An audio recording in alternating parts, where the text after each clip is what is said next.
à parte para tecer aí cada um, mas somos ousados e vamos lá, vamos tentar, né? Aqui, só uma sugestão, que foi onde eu busquei, o que eu vou trazer hoje aqui para vocês. E a gente vai começar falando da energia sexual. A energia sexual é uma das mais poderosas energias da criatura humana. É uma potência interna que tem que ser conduzida com amorosidade plena. É a fonte de inspiração, de beleza, de coragem, do amor.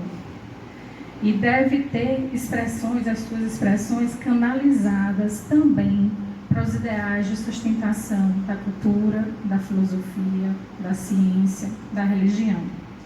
Se ela for bem conduzida, a força sexual, ela é vida. Se ela for desrespeitada, é um veneno.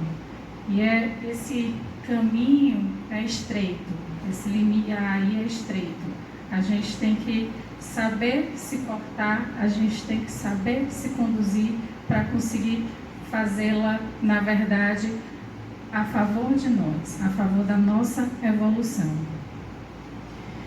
A energia sexual, então, ela é produzida no nosso centro genésico, nosso centro básico, que se localiza na região dos órgãos genitais, né, que vai supervisionar o processo de reprodução.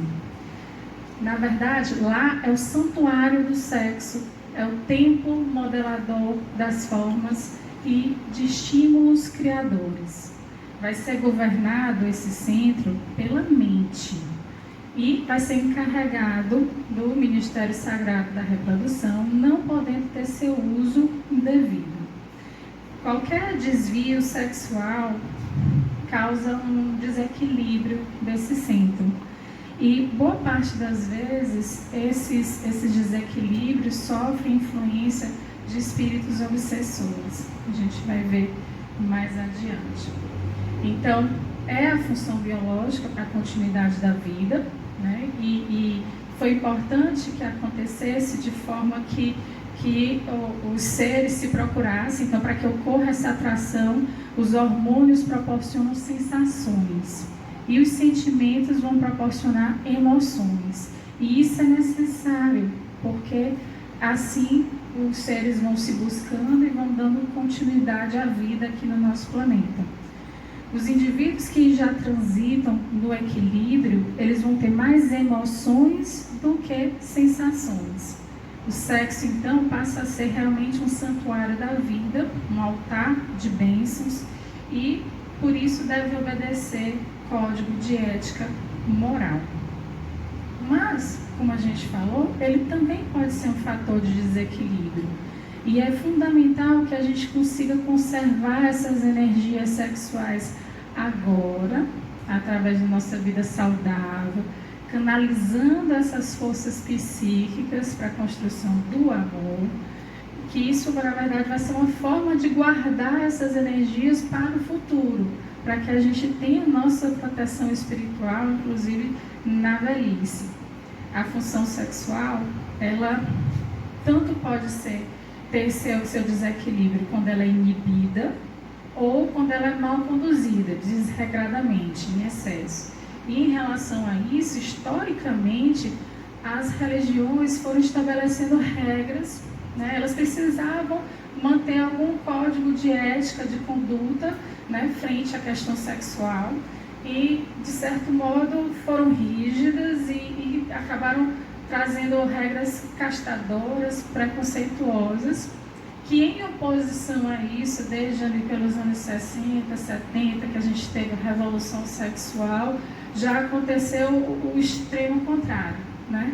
Que ao invés de ser inibida, o sexo, na verdade, ele foi superestimulado, e aquilo que era para ser equilibrado passou a ser, na verdade, de certo modo, até libertinagem, né?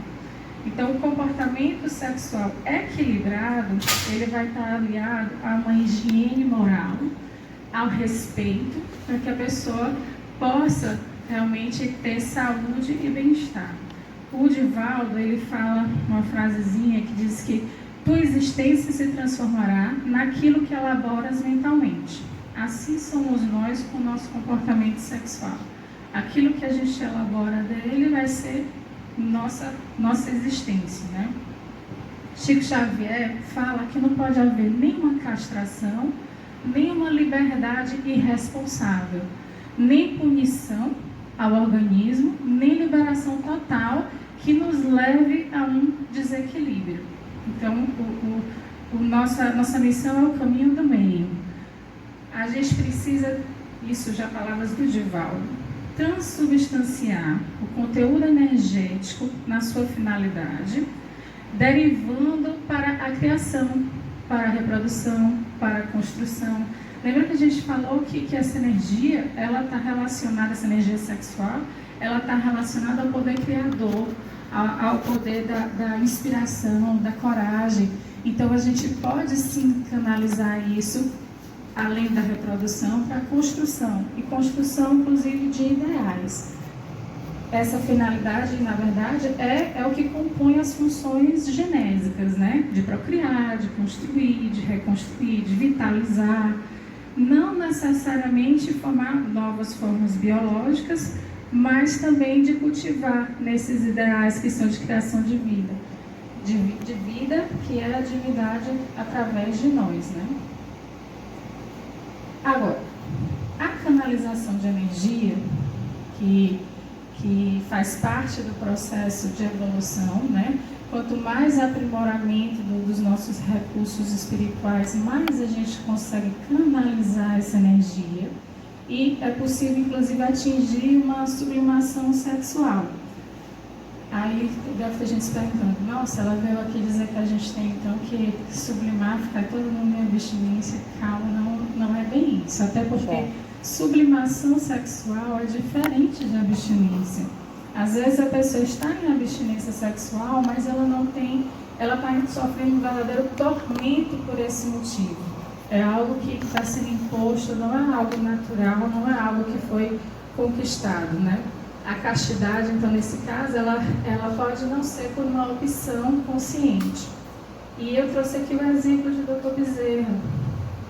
Foi casado, teve vários filhos, e ele tinha uma vida, uma atitude casta diante da vida, diante de tudo, mostrando que para que se tenha uma vida, uma energia sexual, uma função sexual saudável, não é necessário que haja realmente a abstinência. E que essa sublimação sexual, ela pode acontecer em momentos da vida da gente, essa canalização várias vezes, a gente pode utilizar, se aproveitar dessa energia gerada no nosso centro genésico para atividades criadoras. Lembrando que a atitude casta em si vai ser oposta à promiscuidade, né? Que é o desrespeito a nós mesmos. O ser humano, ele é gregário, então estar com alguém, ter um relacionamento afetivo com alguém, faz parte de nós, da nossa característica de ter família, de procriar, né? Então, há que se ter ternura. O indivíduo saudável, ele é capaz de amar a si, é capaz de amar outra pessoa. Quando isso não acontece, é porque há algum distúrbio de comportamento, algo está errado com quem não consegue amar, nem a si, nem a outra pessoa, necessitando, inclusive, de ajuda. A gente, no ato sexual, a gente está exposto a um verdadeiro manancial de energias. A energia, ou bioenergia sexual, que é gerada no ato sexual, quando há amor, quando há respeito nesse ato, vai haver a liberação de hormônios psíquicos de ternura, que vão se converter em nutrientes para o corpo e para a mente dos parceiros. Quem aqui já teve um ato sexual com amor, sabe o que eu estou falando, sabe que há energia que traz bem-estar, como se fosse um passe, um fluxo de bioenergia sexual. E isso serve como um renovador de bateria, né? Todos, então, temos o desafio de manter esse equilíbrio sexual. O sexo, Sem educação mental, vai dar campo à pornografia, produzindo mecanismos mesmo de desajuste psicoemocional. A mídia televisiva, a mídia virtual, a mídia de todos os aspectos, ela projeta na gente conceitos ilusórios que vão contribuir para o hedonismo, que é o culto ao prazer, e o desequilíbrio. Então, há que se ter realmente muito cuidado com isso, porque a sociedade hoje ela é sexualista, ela não é afetiva, né? Então, essa busca incessante pelo prazer, na verdade, não tem saciedade. E a pessoa começa nessa busca do sensualismo, exagerando no sexo desregrado, é pouco, aí passa para o alcoolismo, que passa para o tabagismo, para drogas ilícitas, e aí fica nessa busca frenética e contínua pelo prazer em si. E daí muita consequência advém, né? Desde gestações prematuras, não planejadas, desde até casos de depressão e depois chegando até a suicídio. Então tudo é um encadeamento. Todas as nossas condutas, elas vão desdobrar em coisas boas ou coisas ruins, conforme o direcionamento que a gente dê. E tudo é um efeito dominó. Uma atitude nossa traz outra, traz outra, traz outra. Então, na medida que você se condiciona a estar fazendo algo que é certo, naturalmente as coisas vão conspirando a seu favor para que as coisas todas vão dando certo, né? Para que tudo dê certo. Outro problema é o abortamento, que realmente vai trazer consequências biológicas, espirituais, psicológicas para todos os que estiverem envolvidos, quem concorda, quem incentiva, quem pratica, os pais da moça, os pais do rapaz, todo mundo, o médico, todo mundo que está envolvido nisso vai sofrer suas consequências. E esse é só um dos desdobramentos do sexo mal conduzido e sem orientação. Aqui vale a pena, já que falamos de abortamento e de geração de vida, vale a pena a gente tocar num tópicozinho que é o sexo e a reencarnação. O processo reencarnatório, ele começa no momento da fecundação, que é o momento que o espermatozoide entra no óvulo, né? O centro coronário do espírito, ele é magneticamente acoplado a um espermatozoide que tem a mesma densidade vibratória do reencarnante, para que gere um corpo compatível com as necessidades evolutivas daquele espírito. O psiquismo espiritual entra em sintonia com os genes, que trazem as características biológicas adequadas para desempenhar a tarefa evolutiva, que será realizada na encarnação. E veja como isso é lindo, porque a genética, os genes, eles têm um aspecto estrutural deles, tem um aspecto químico também. Então, muitas vezes, eles vão agir de uma forma ou de outra, conforme o psiquismo que se dê, conforme a química empregada ali. E aí surgem alguns questionamentos que as pessoas poderiam pensar nesse processo reencarnatório e a reencarnação em famílias não planejadas, já que foi uma gravidez prematura, né? Como é que poderia ser isso? A espiritualidade superior, ela trata de arranjar um novo planejamento encarnatório rapidinho, não precisa se preocupar com isso, não precisa ninguém pensar em abortar por esse motivo. E os contraceptivos e planejamento familiar, outra coisa importante, porque a gente não pode tirar depois que acontece a fecundação, mas evitar que ocorra a fecundação. Na verdade, isso é necessário para que não haja justamente os problemas advindos de uma gestação antes do tempo e que não tenha vindo com amor, né? Então, voltando, que a gente escorregou um pouquinho ali no abortamento, no processo reencarnatório, para que a gente entendesse que a gente chega naquele espermatozoide que bate com a gente, que tem a ver com aquilo que a gente precisa para evoluir, e aí a gente vai vir com uma polaridade sexual ou feminina ou masculina, conforme a nossa necessidade. Na feminina, a gente vai ter a oportunidade de trabalhar o amor, a capacidade de acolhimento, a doçura, a compreensão, a sensibilidade. Na masculina, energia, capacidade de enfrentamento, ousadia, liderança, destemor, coisas que a testosterona faz. E as polaridades plenamente desenvolvidas vão levar realmente à conquista da sabedoria. Não é obrigatório que seja necessariamente conquistada uma característica ou outra em determinada polaridade, mas essas polaridades auxiliam, facilitam a conquista dessas características. Lá no Livro dos Espíritos, na questão 201, Kardec pergunta: o espírito que animou o corpo de um homem pode animar o de uma mulher numa nova existência e vice-versa? Sim, pois são os mesmos espíritos que animam homens e mulheres.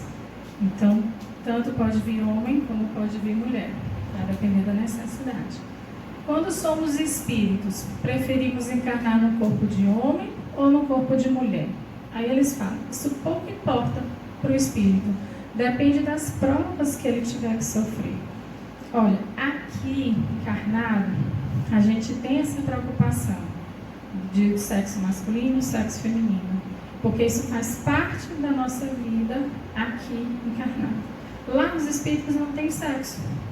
Então, para eles, o que é importante é um corpo que ofereça as características necessárias para que eles consigam resolver suas pendências, melhorar naquilo que eles precisam, evoluir em determinados aspectos que sejam necessários. Então, Kardec comenta que os espíritos encarnam-se homens ou mulheres porque não têm sexo.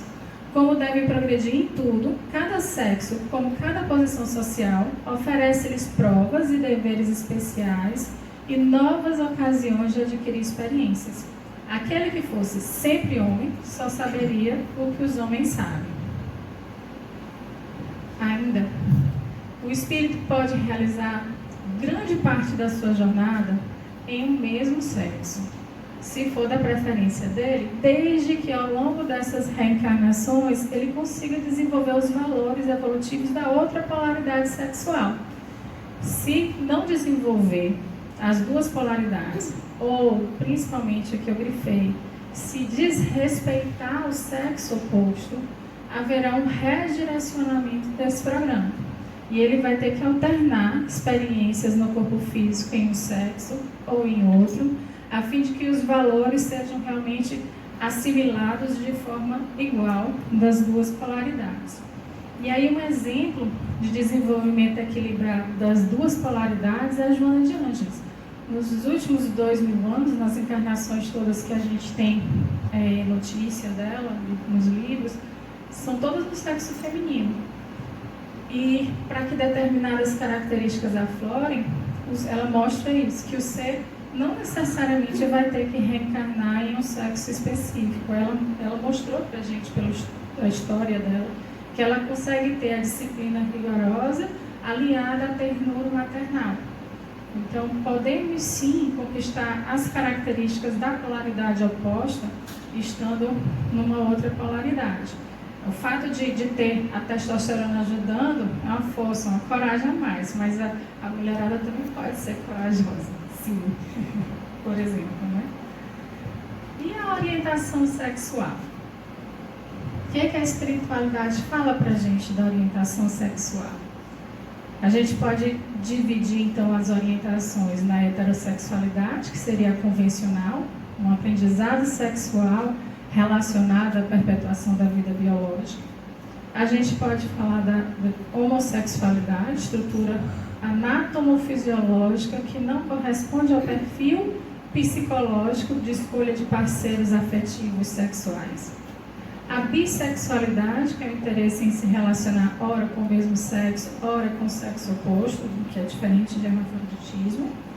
E a sexualidade, que a pessoa tem a estrutura anatomofisiológica normal, com uma estrutura psicológica sem uma libido, sem um desejo sexual ostensivo, aplicando essas energias, conseguindo canalizar essas energias sexuais em outros campos de atividade, como a gente falou.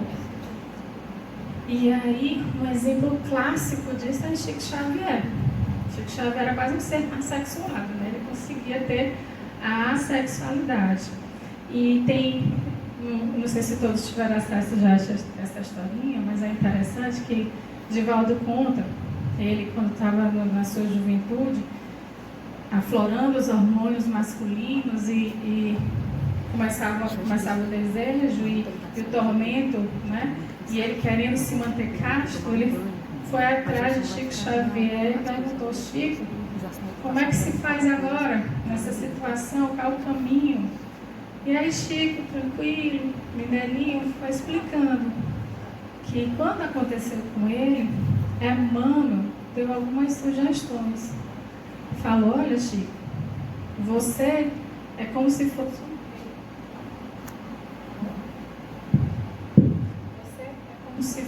um rei de um reino com trilhões de súditos.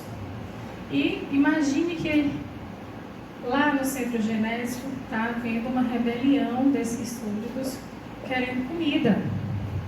E você não pode negar comida a esses súditos.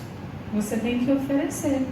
Mas vá lá e explique que você não pode oferecer comida da forma com que eles querem, mas que você vai dar de uma outra forma. E aí ele sugeriu alimentar as células, mantendo um relacionamento afetivo sexual, ou sublimar as forças psíquicas, aplicando-as no trabalho da mediunidade. E suas células se nutrirão do plasma psíquico que absorverás através do afeto dos amigos, das demonstrações de ternura e simpatia. Então Chico explicou para as células dele: olha, o alimento que vocês querem, da forma que vocês querem, eu não vou poder dar. Mas me ajudem, me deem essa energia, joguem essa energia para o meu corpo, para os meus centros da mediunidade, para eu desenvolver ainda melhor minha mediunidade, e com o afeto que eu vou receber, com a ternura de todos, eu vou alimentar vocês. Ele fez um trato que funcionou, né? Chico então pediu isso para elas liberarem esse excesso na corrente sanguínea e as glândulas dele transformassem essas energias em força, em resistência para as atividades mediúnicas. E aí o povo conta que ele sentava e ficava horas, enquanto todo mundo, todos os trabalhadores iam ao banheiro, não sei quantas vezes, fazer xixi, ia comer e voltava, Chico ficava sentadinho ali, ó, numa resistência impressionante, conseguindo canalizar, distribuir as suas energias de uma forma bem especial.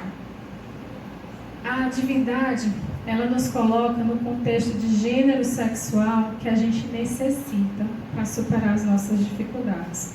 Lembra que a gente viu ali da questão do Livro dos Espíritos? Para o espírito, a sexualidade o sexo que ele vai ter encarnado é pouco importante. O que importa é que ele tenha as ferramentas necessárias para desenvolver aquilo que ele precisa desenvolver. Então, por vezes, após uma longa jornada em um mesmo sexo, ao reencarnar no sexo oposto, o espírito ainda apresenta alguma marca psicológica do sexo anterior. Isso é algo que realmente acontece. E aí a homossexualidade ela vai resultar de diversos fatores que têm suas causas realmente profundas na intimidade do ser espiritual. A postura psicológica e emocional desequilibrada em relação à encarnação anterior pode ser uma das causas da homossexualidade atual. Se a pessoa abusou das experiências em uma dessas polaridades, isso vai impor que ela retorne na outra polaridade para aprender a respeitar a função sexual no gênero do qual abusou. Às vezes, por exemplo, um homem que foi um galã e que fez sofrer um monte de mulheres, desrespeitando mesmo, aí de repente ele pode vir numa outra encarnação, numa polaridade oposta, como uma forma dele aprender a respeitar aquele sexo, aquela polaridade que ele desrespeitou. Alguém que se utilizou do prazer irresponsável, né, pode voltar também com um distúrbio orgânico ou psicológico, impotência, frigidez, que vai causar transtornos sexuais, ou então voltar, né, como a gente falou, no sexo que ele corrompeu. Isso tudo para conseguir superar dificuldades provocadas pela encarnação anterior. que a gente vive hoje é o reflexo do que a gente viveu ontem. Conforme o que a gente agiu em outras encarnações, em outros momentos, é a nossa realidade atual. E isso, o grande presente de Deus é que agora a gente tem a oportunidade de escrever, desenhar, criar o nosso amanhã, o nosso futuro. Então, o momento atual, aqui, o agora, é o nosso grande presente. A homossexualidade é muito importante porque algumas pessoas ainda pensam isso, vocês acreditam? Ainda pensam que é uma patologia psiquiátrica. Não é nada disso, é só uma variante do comportamento humano, uma dificuldade evolutiva, a adaptação do espírito ao gênero no qual ele encarnou. E além das causas espirituais, também pode se originar na encarnação atual. Às vezes, durante a adolescência, o adolescente tentando se entregar a cada vez novas experiências, naquela busca desenfreada pelo prazer que a gente conversou, ele pode ter contato com a homossexualidade a partir desse momento. Por influência dos pais, às vezes os pais queriam uma menininha ou um menininho e tiveram um filho com outro sexo, criam aquela criança como se fosse no sexo que eles queriam, e aí isso gera um tormento, gera problemas no adolescente, no momento da adolescência, né, conflitos, ou pode ser também por obsessão espiritual, com a influência dos desencarnados. E isso é muito mais comum do que o que a gente pensa.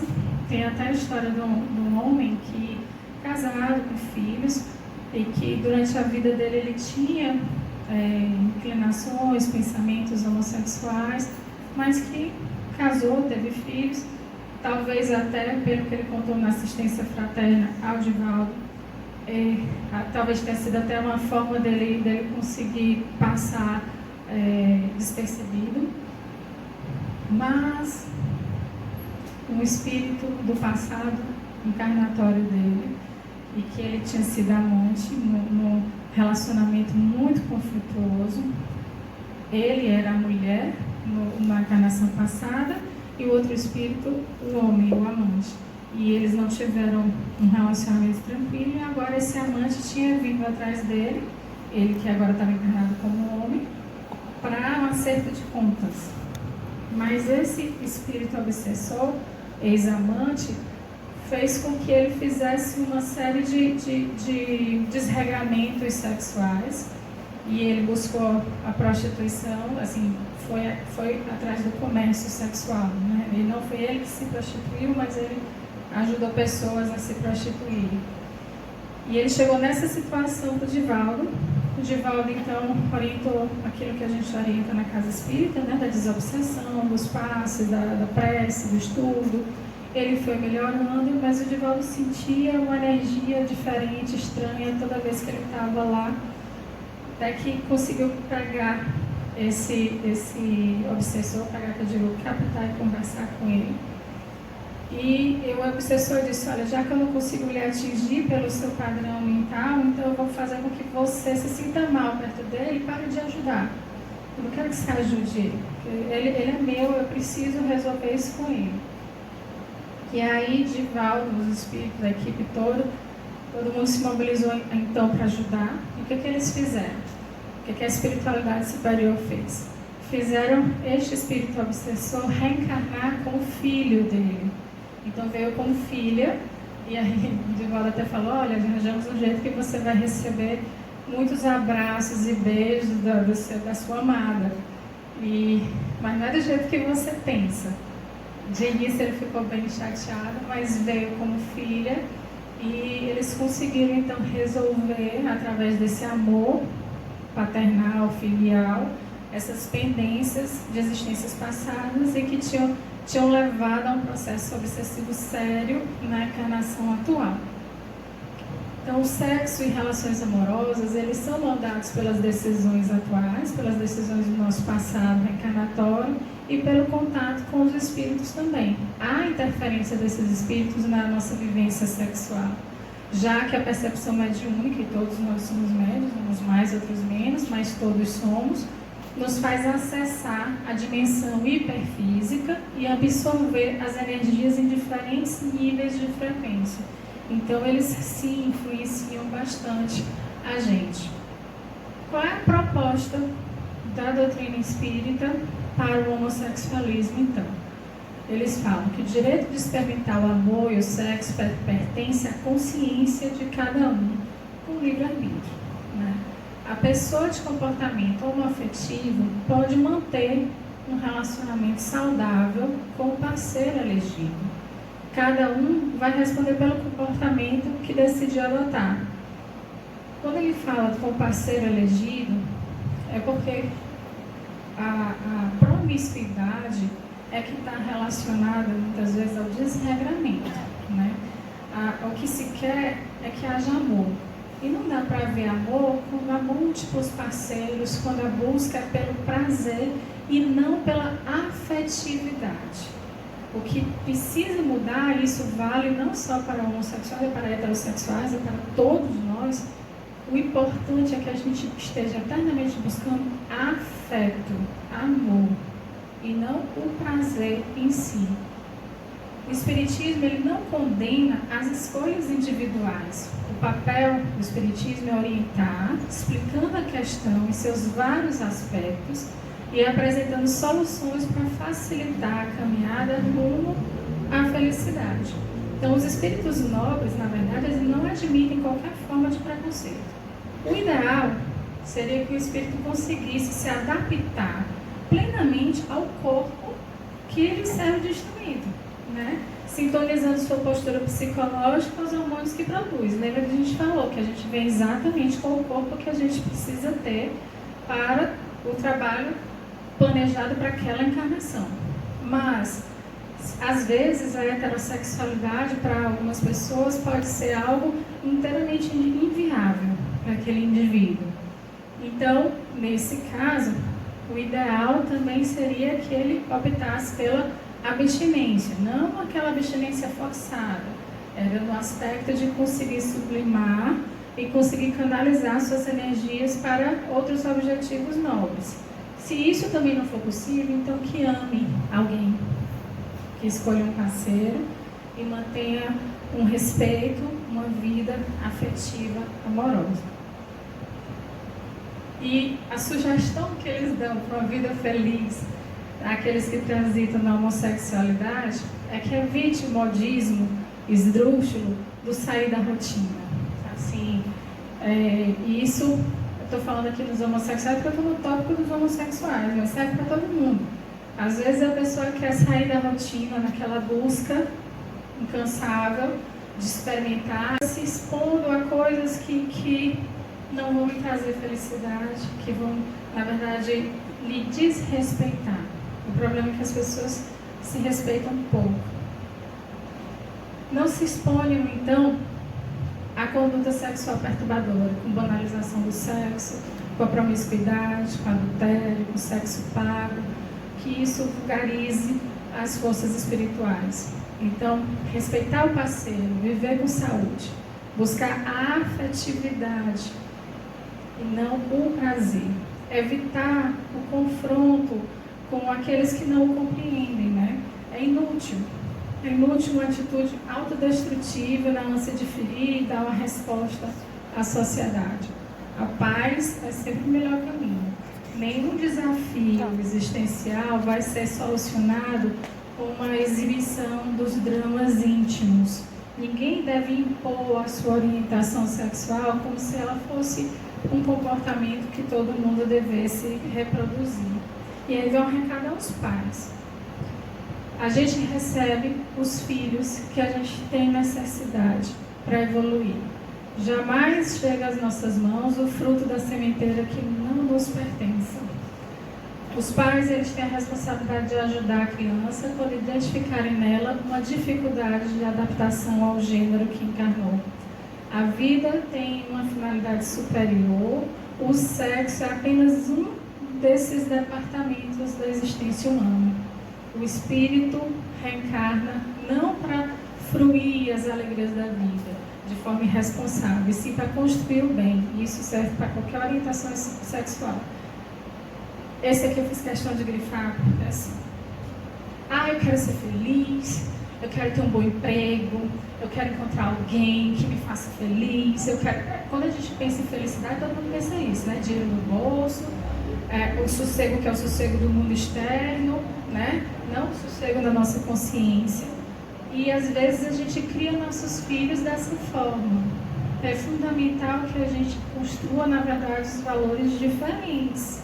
Felicidade verdadeira é fazer o bem.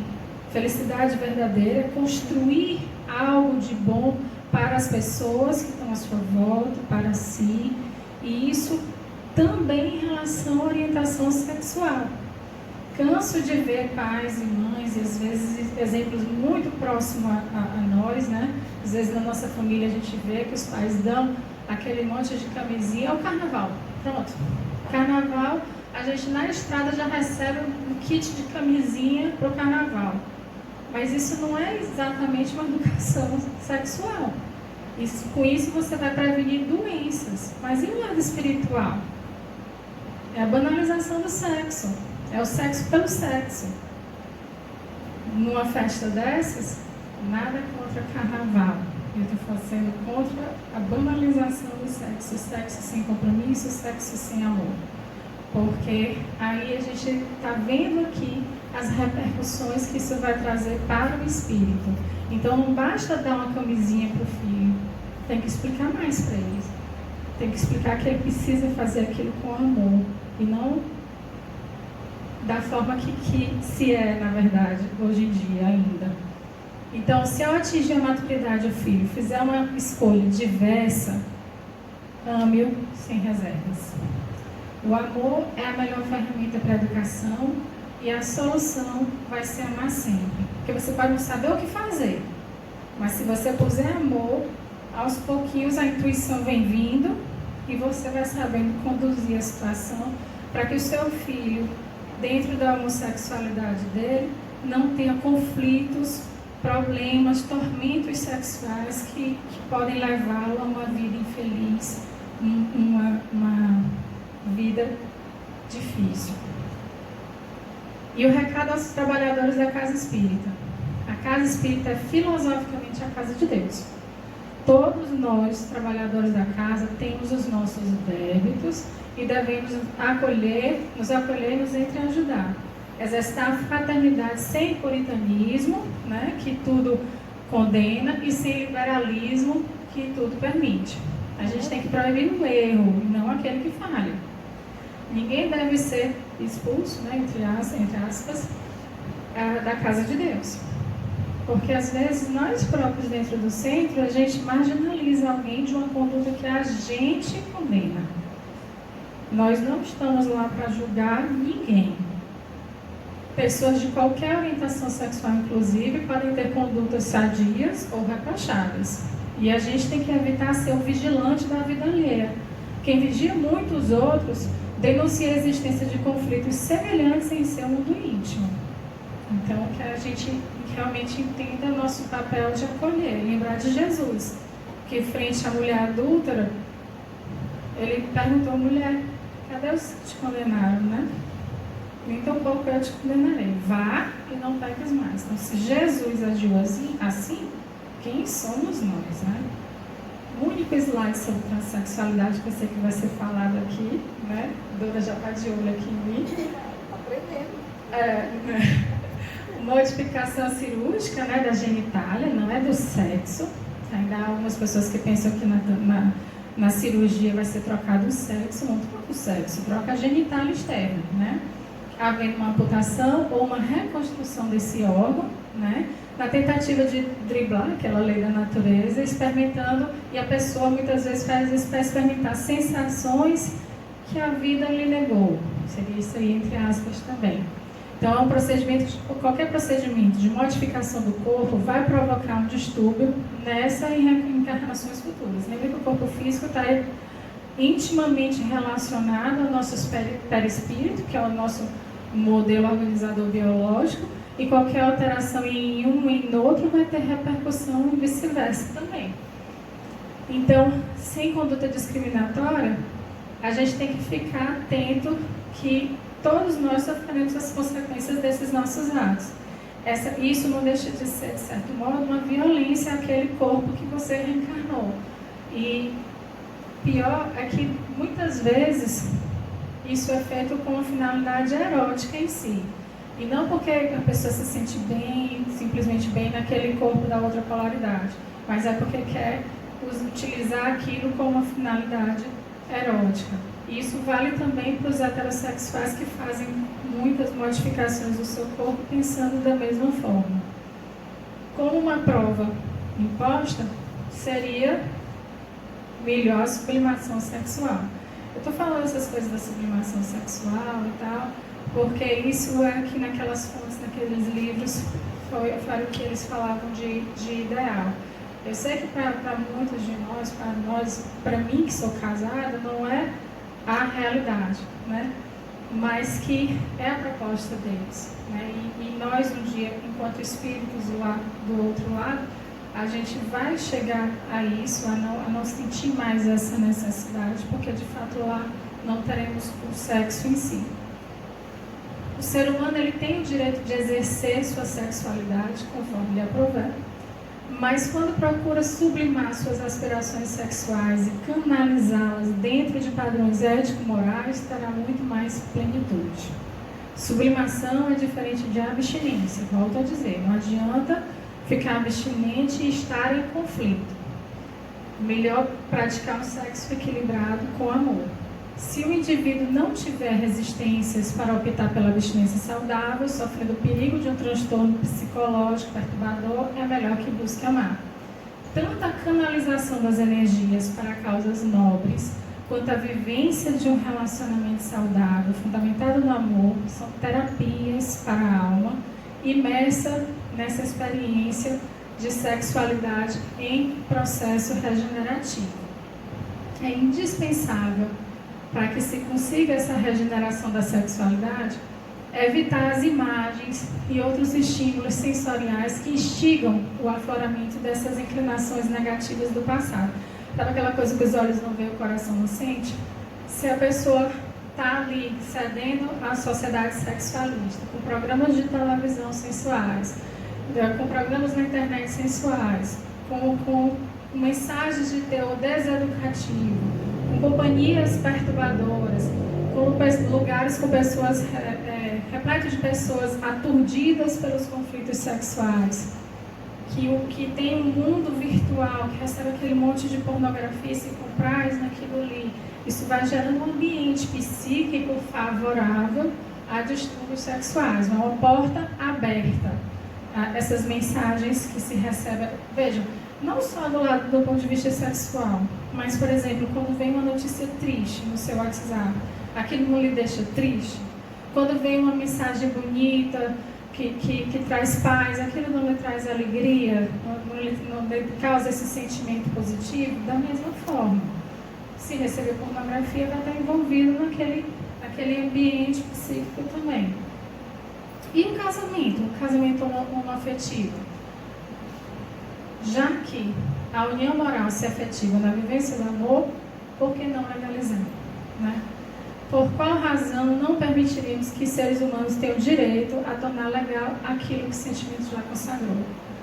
Olhe, o que a espiritualidade condena é a promiscuidade, o desrespeito ao outro. Mas estar com alguém, ainda que do mesmo sexo, mas com amor, isso na verdade já foi consagrado. Então, por que não legalizar? Evitaria a clandestinidade, revolta, afronta à sociedade. Isso que eu estou falando não é uma apologia, é uma aceitação do que já existe. Isso aí é uma questão de foro íntimo. Da mesma forma, a adoção de filhos por casais homoafetivos. A Divaldo até conta que ele, de início, ficou meio preocupado com essa ideia de como é que seria o psicológico do filho quando ele chegasse na fase da adolescência e fase adulta. E porque realmente é cedo para a gente dizer, como é uma coisa relativamente nova, a gente daqui a alguns anos é que vai saber como é que isso aconteceu na cabeça dessas crianças. E aí Joana falou para Divaldo assim: Ao reencarnar, cada indivíduo traz consigo marcas da sua trajetória evolutiva. Se casais heterossexuais não dispõem de meios para evitar que nasçam filhos com inclinações homossexuais, o fato de uma criança ser educada por um casal homossexual não significa que ela estará comprometida com a mesma orientação sexual de seus pais, porque isso está sob o comando do espírito que renasce.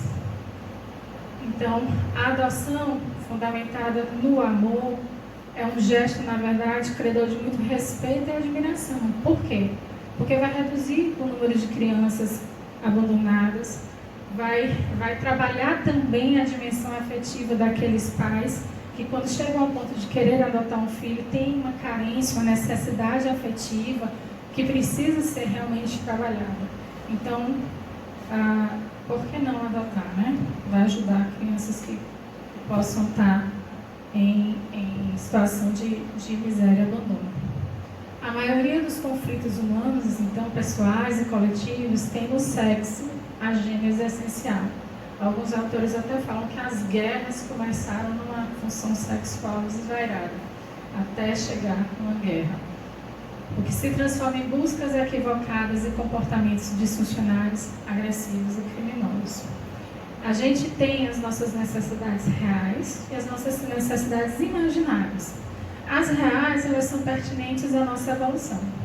As imaginárias são as criadas pela nossa mente, que são os artifícios que a gente usa para o nosso prazer, né? Como é que é a palavra? Para poder ter o prazer sem julgamentos, né? Digamos assim. O sofrimento resulta das satisfações que não foram fruídas, bem como da necessidade de reviver aquelas que já foram experimentadas. Prazer fruído, necessidade de prazer novo. É aquela busca, é aquela insaciedade. A gente tem que buscar aquilo que nos sacia e não aquilo que nos dá necessidade de mais, porque nos mantém vazios. Mentes atormentadas e sedentas na erraticidade estão em constante comércio obsessivo com os que se permitem na Terra as alucinações sexuais e os desavisos afetivos. Lembre, desencarnamos, somos a mesma pessoa de antes de desencarnarmos. Ninguém muda de comportamento só porque desencarnou. Se todos nós morremos agora, seremos os mesmos do outro lado. Certo? Então, assim, quem desencarna em tormentos sexuais permanece com seus tormentos sexuais. Por isso, quando nosso amigo falou aqui que tinha muito desencarnado, talvez o maior número, verdade, eu também acho. Porque estamos todos necessitados de buscar o equilíbrio das nossas funções sexuais. Então, a exploração pelos obsessores dos nossos centros genésicos, esfacelando a esperança, a alegria de viver, porque vai trazendo essa necessidade, essa ânsia pelo prazer, e instalando pensamentos depressivos que dão as nossas falsas necessidades, as imaginárias, absorvendo as expressões do prazer que aquela pessoa sente naquele momento, né? Observe, sensação, não é emoção, e instalando as matrizes do desequilíbrio na pessoa. Esses obsessores sexuais, são os vampirizadores, eles vão se alimentar do psiquismo dos que estão atormentados pelo sexo e oferecem o seu plasma psíquico. À medida que a mente vai emitindo ondas de teor vibratório inferior, elas vão encontrando ressonância disso no mundo espiritual. Há uma sintonia, um fruto, e essa sintonia é fruto de um intercâmbio psíquico entre encarnado e desencarnado. Há um acoplamento mental, perispírito a perispírito. E isso vai permitir a influência do obsessor por meio de hipnose, provocando dependência emocional entre encarnado e desencarnado. Quem aqui já leu Sexo e Destino, que lembra do Cláudio, o pai da Marita? O Cláudio tinha o obsessor dele, o Moreira, e tem uma determinada cena do filme que André Luiz descreve bem esse acoplamento deles dois, como se fosse um ser só, uma pessoa só. Obsessor e obsidiado, Cláudio e o Moreira. Então, é como se o obsidiado ficasse completamente à mercê do comando do obsessor. Ah, ele é uma vítima? Não exatamente. porque ele realmente, ele que sintonizou. Podemos dizer que ele deu a sinalização, entrou na fila 10 vezes para o obsessor chegar. O sexo nos indivíduos vampirizados, ele não traz plenitude. Eles terminam a relação sexual e ficam com aquela frustração, aquela insaciedade, às vezes até mesmo com uma fadiga física. Porque o espírito obsessor, ele absorve, pode absorver até a sensação do orgasmo, no lugar do obsidiário. E vai absorvendo as energias, né? Os espíritos, eles mantêm suas tendências e construções mentais habituais após o desencarnar, que é isso que a gente estava falando. Acreditando-se capazes de intercursos sexuais nas regiões inferiores que se encontrem. Ora, o espírito não tem sexo, mas desencarna tão perturbado que acha que pode realizar o sexo.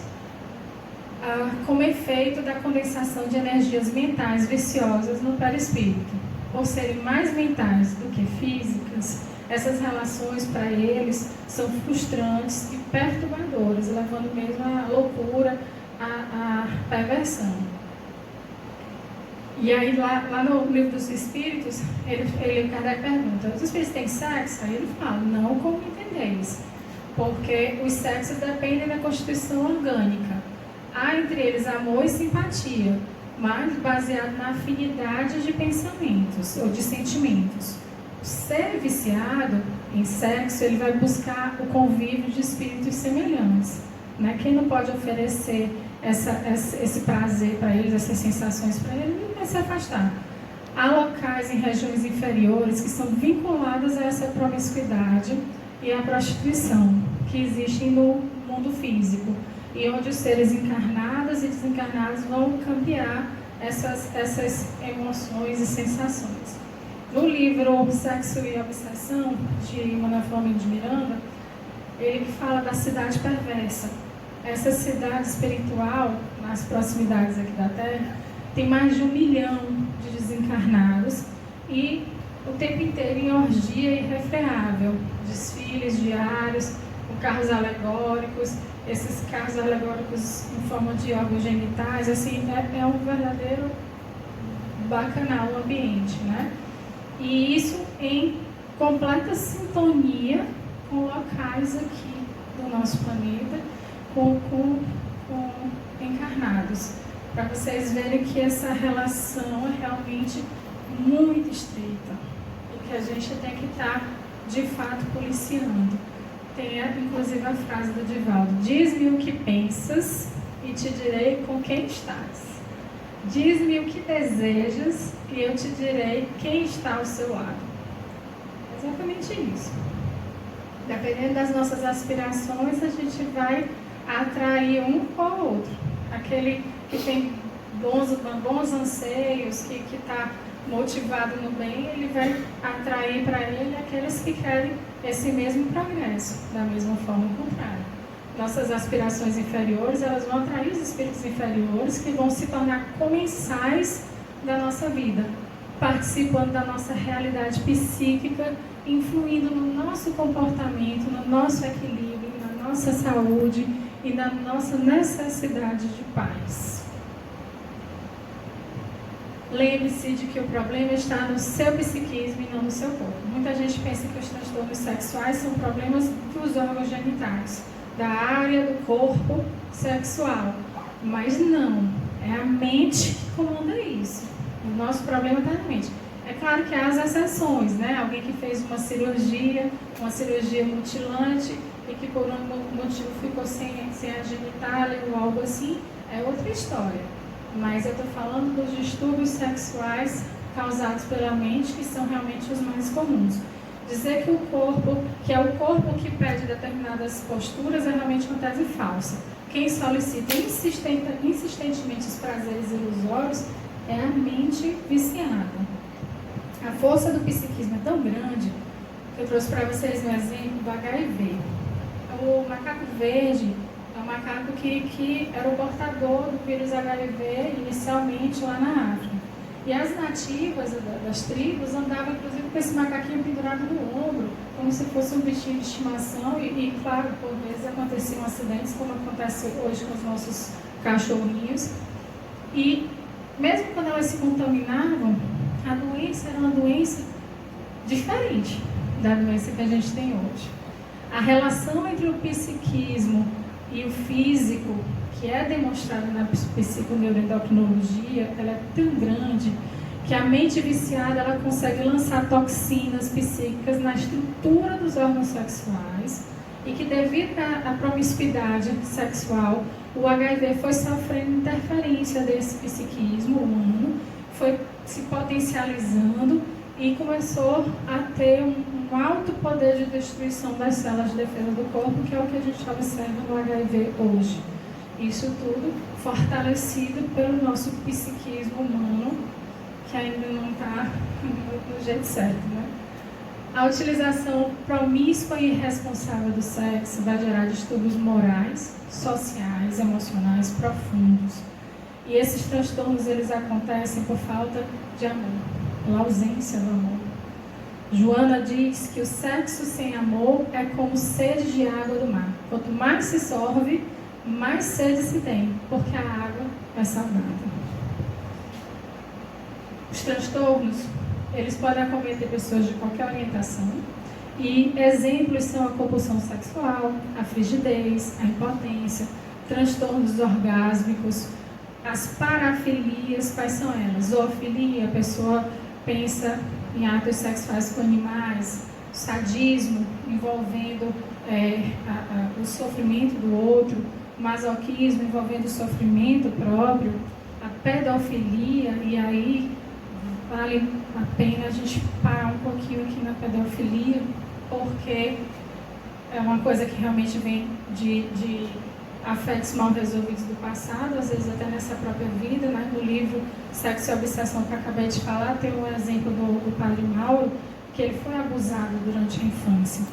E ele traz marcas de passado encarnatório dele, e na atual vida ele foi abusado. Então, isso para ele gerou um tormento tão grande que ele, futuramente, quando cresceu, virou pedófilo.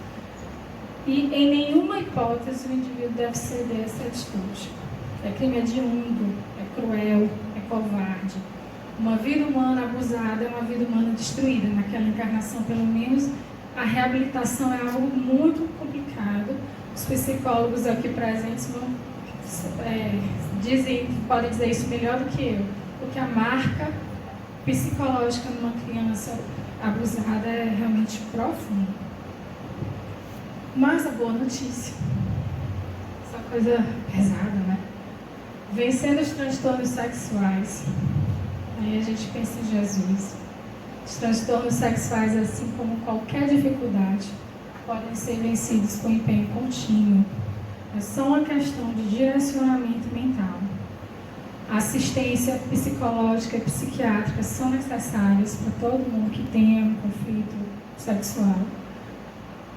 É necessário o tratamento espiritual, o tratamento desobsessivo, terapêutica da prece, estudo, passe, vigilância da oração, orar e vigiar, orar e vigiar, orar e vigiar, para evoluir sempre. E lembrar que Jesus disse que podeis fazer tudo o que eu faço e muito mais. Então, todos nós temos um único caminho que não há como modificar esse curso, que é o da evolução. Um dia todos nós não seremos anjos? Então, combater canalizando essas energias para o trabalho saudável com o corpo, utilizar exercícios. Se você tem um excesso de energia, faça muita atividade física para queimar essa energia, e a prática de esporte vai ajudar a eliminar esse excesso. A combater principalmente com a prática do bem. Olha, visitar alguém no auge do sofrimento e oferecer ajuda, visitar doentes com enfermidades infecto-contagiosas, degenerativas e deformantes, e constatar que o corpo é algo enganoso. Gente, olha, isso para mim é algo tão enriquecedor. Eu sou suspeita porque eu sou médica, mas eu acredito que isso se dê com todo mundo. Quando a gente está em contato com a dor do outro, com o sofrimento do outro, com aquele que está vendo o seu corpo definhar, às vezes até literalmente apodrecer, E pior, o contato com aquele que ama o que está definhando, a gente começa a ver a vida diferente. A gente começa a dar importância para aquilo que tem importância de verdade. E deixa de lado aquilo que não é importante. Começa a entender a necessidade do bem, a necessidade de vivenciar de fato o amor.